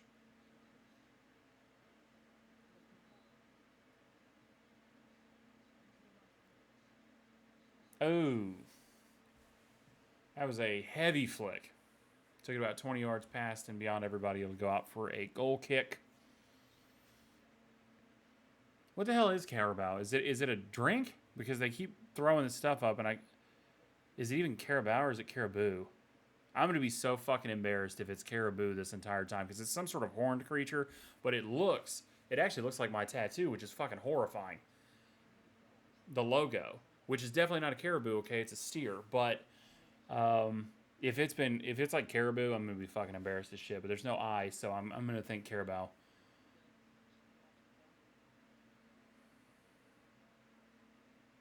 Yeah, it looks like it's an energy drink of some sort, like a monster.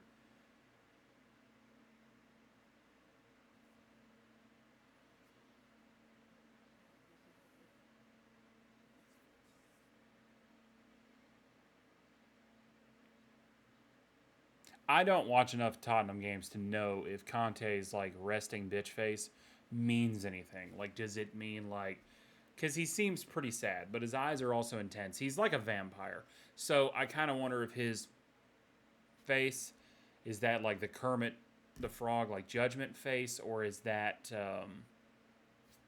I've got no ideas, or is that I'm focused on the task at hand? I just don't know. If you're a Tottenham fan, just let me know.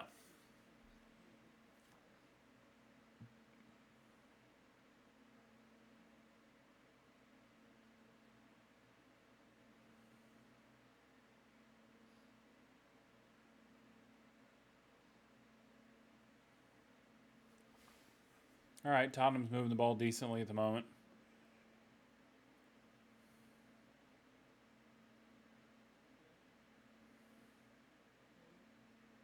There you go. Get a good ball in. No. Yeah, it's just the decision making in the final third. I mean, I feel like that was a bit unlucky from Dongale. Dombele, sorry. Um,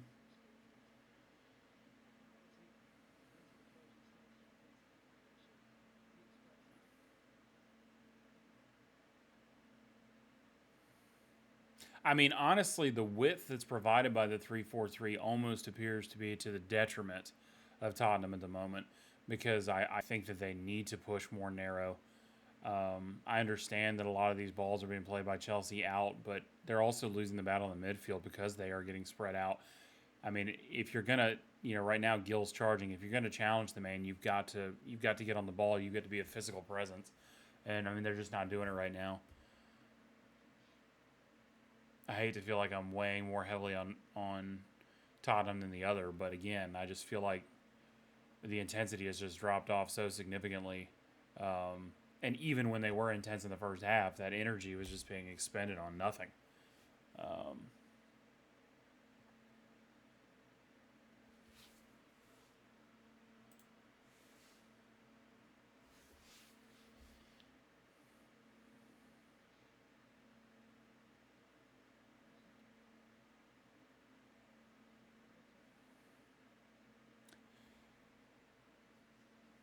and they've pulled some of the possession back, but I always hate that. Like I hate it when it's all about like the amount of possession because again, you know, teams will outpossess other teams all the time and still lose the game. So it's got to be possession with a purpose. I think that it's got to be possession with a purpose. Oh shit! Hold on. Oh damn! He got lucky. Oh, and he just gives the ball away.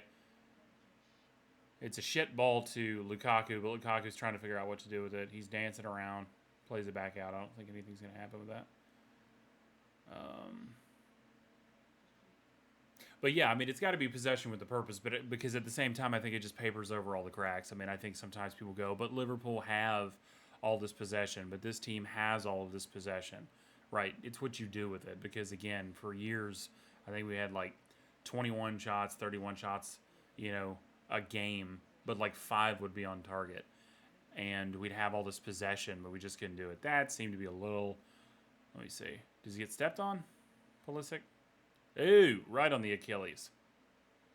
Well, that's gotta hurt. So that's free kick, right at the edge of the box. Maybe.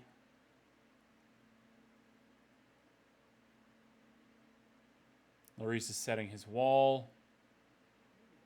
I wonder who's going to stand over this one. Is it going to be Alonso?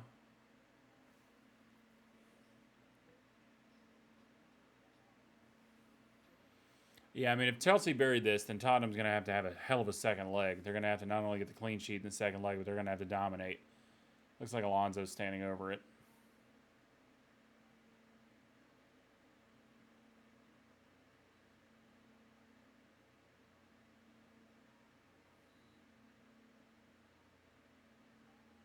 Ooh, right off the wall. Somebody took it to the face.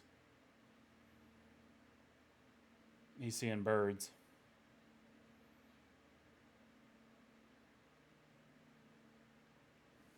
Decent pressure there by Tottenham to try to see if they couldn't force something out of it, but I think Chelsea's going to work their way out. Um,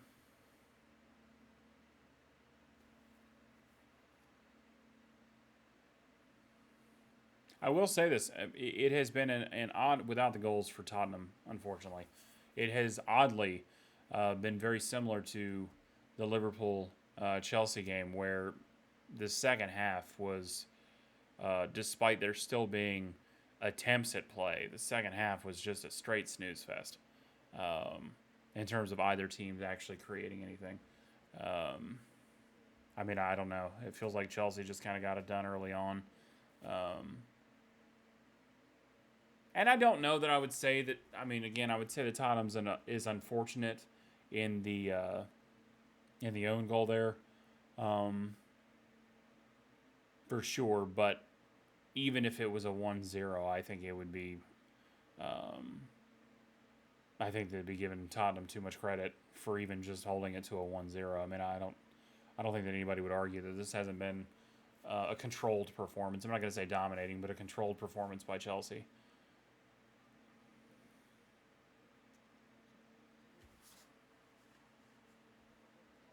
I mean, honestly, at this point, Tottenham players can't even step over their own fucking feet. Come on, let's see what Gill's got. Very nice. Very nice move from Gill. He's in there. He creates. Great ball. Follow up. Is that a... No. Looked like for a second that Ndombele might have been fouled, but he wasn't. We'll have to see back on that. Right now, Chelsea is trying for that counter. Oh, a great ball through to Lukaku. He didn't take the easy one over to Timo. Lukaku, fuck that. Didn't do shit with it. Now he's going to face plant. Ushered out for a corner. Lukaku got bodied there. That's great. I am a neutral. I am. But, you know.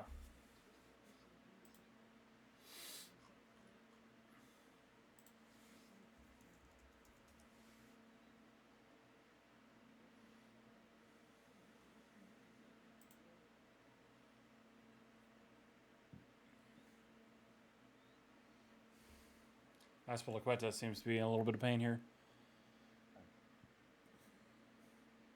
Here's what it is about Lukaku, too. And again, I talked earlier in the broadcast about, you know, again, more power to the club for how they handled everything. I mean, obviously he's been fined and everything else, but you know, again, I think the club, you know, realized there was some egg on his face, egg on their face by extension, and they just kind of handled it in house. And really, I think I think the fans and everybody have done a good job in terms of, you know, saying this is what it is. I just personally have a problem with Lukaku, obviously, because of his background. I'm trying to remain neutral. That's the whole point of this damn thing, the neutral take. But again, at the end of the day, I'm a red, and you know, you know, ride the liverbird into the clouds. So I have a natural born hatred for a man that has both played for Everton as well as Man United. I don't give a shit that he plays for Chelsea, um, you know, but he played for both of our enemies. He's up there with. He's not quite Rooney, but he's on his way. I don't know. That kind of feels like a dog shit foul to me. Lo Celso was moving. The defender stops.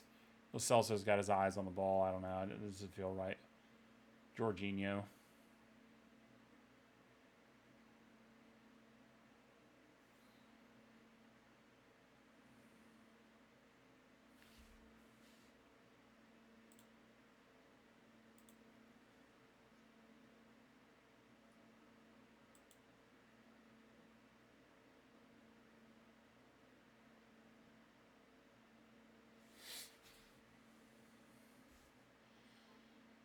Chelsea, in the meantime, had brought on Harvey Vale. They're just clearing the ball at this point. I mean, it's 4 minutes of added time in this first leg. So it's just the first leg, but Chelsea is certainly, if it stays with a 2-0 scoreline, they will certainly win convincingly. I don't think Tottenham's done anything to suggest that they should be up in the tie.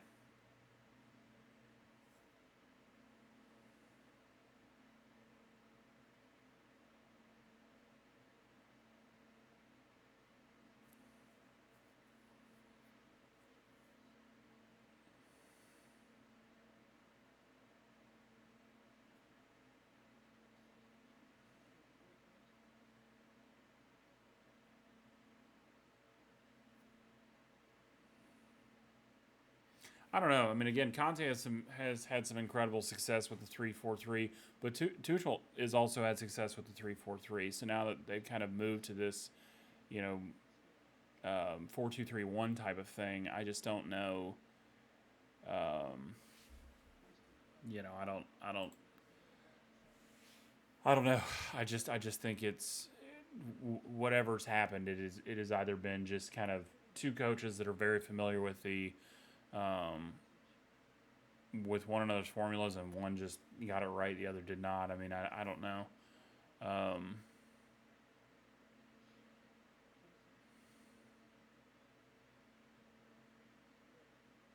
Werner's on it with very little bit of a press on him at all. I mean, that was an easy outlet ball to Chelsea. Chelsea skies it in, but to no one. Um, and again, if Chelsea had just been more clinical and cleaner, I mean, I expect a great deal more from Pulisic on that. I mean, they could be up 5-0. Um, Foul against Harry Kane. Little back chat to the ref there.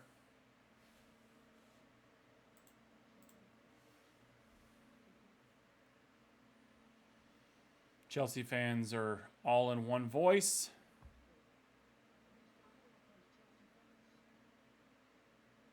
I mean, it makes no sense to me.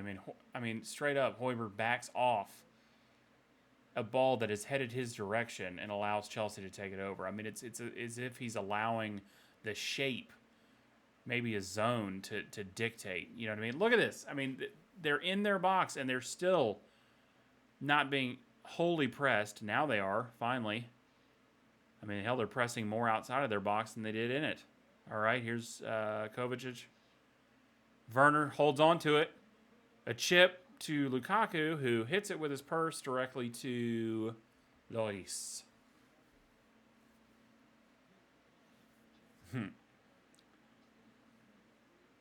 Lukaku apparently didn't mind the fine. He took the change and bought a Gucci purse with it and swung it at Lloris.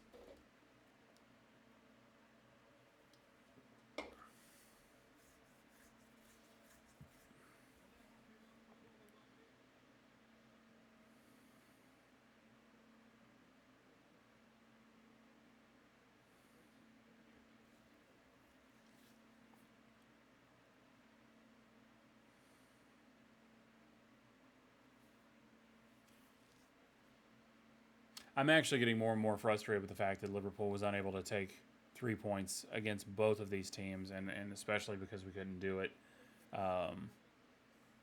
in the first game when Chelsea were down 10 men. All right, that's it. Chelsea takes it. Chelsea takes the first leg. I don't know. I mean, it kind of seemed like, I mean, in my opinion, it kind of seemed like Tottenham went down with a whimper. There wasn't a hell of a lot to it. So I'm actually going to be back for the post-match. Jesus Christ. I'm going to be back for the post-match analysis where we'll kind of talk about this. Maybe I can make that just slightly a bit more, entertaining. Again, for those of you that have watched, I greatly appreciate you tuning in. I will condense this down and kind of cut it into parts that are a bit more interesting. Once I get a bit more confidence in what I'm talking about, and once my setup is kind of complete and I feel better about where I'm at, we'll do it that way. Again, please like, subscribe if you feel so led. If you don't feel so led, I don't know, do it anyway. Hit that notification bell. TNT is the neutral take. I also have my channel Up the Reds, which I'll put in the description below. It's the best. No, I'm usually far more energetic. I did take a Xanax for this one. You'd be surprised. It could be a little nerve-wracking, even just talking to yourself in your own room. So God help me when we've got actual people in the chat, which hopefully we do at some point, because that's the whole thing, is to become a fun community, for people to tell me how much I don't know, and for me to weigh in every once in a while, and just have some fun with it. I tend to like banter kind of back and forth. So that's something I'm excited about. So we'll cover that. Again, all my socials are pretty much the exact same. They're tied to it. So if you hop on Twitter, hop on Instagram, the Neutral Take, it's at the Neutral Take, and it's the same for at the Reds, or Up the Reds, excuse me. I don't even know my own pages. And but yeah, thanks for tuning in, and we'll be interested to see how the second leg goes. Thanks.